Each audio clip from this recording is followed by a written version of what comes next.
Waste Bengal में अभी अपना माल डिस्पैच करें। यहाँ पर अपना पूरा जो एक बैटरी मैन्युफैक्चरिंग का प्लांट रहता है उसको सेटअप करने का सारा माल रहेगा। यहाँ पर अपना 32,776 mAh वाला सेल हो गया। यहाँ पर ये देख लो लिथियम फॉस्फेट का सेल रहता है। ये यहाँ पर अपना हो गया 100 पीस का पूरा डब्बा है। यहाँ पर 100 पीस हो गया ये। फिर उसके बाद 21,700 हो गया यहाँ पर अपना डीमैक का। ये भी फटाफट से एक बार दिखा देता हूँ। ये देख लो 21,700 डीमैक करेगा प्रॉपर QR कोड वगैरह के साथ। ये अपना हो गया टोटल में 100 पीस। ये भी 100 पीस, 32,700 भी 100 पीस, हीट गन है 1 पीस।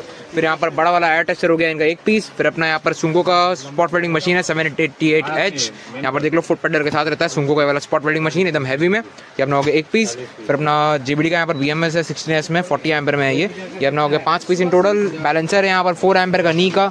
ये अपना हो गया 1 पीस। फिर उसके साथ साथ यहाँ पर अपना 500 ग्राम निकल शिप हो गया 32,700 का। HB50 with wire with connector. बाले पेपर हो गया, यहाँ पर रिंग हो गया, होल्डर हो गया, यहाँ पर अलग अलग टाइप का फिलामेंट टेप हो गया, हीट रैप हो गया, फिर से होल्डर, और फिर यहाँ पर अपना इपॉक्सी है। सब का सब माल जरा वेस्ट बंगाल। अगर आपको भी ऑर्डर करना है कोई भी आइटम तो नंबर पे दिया हुआ है, फटाफट से जाओ और अपना ऑर्डर प्लेस करो।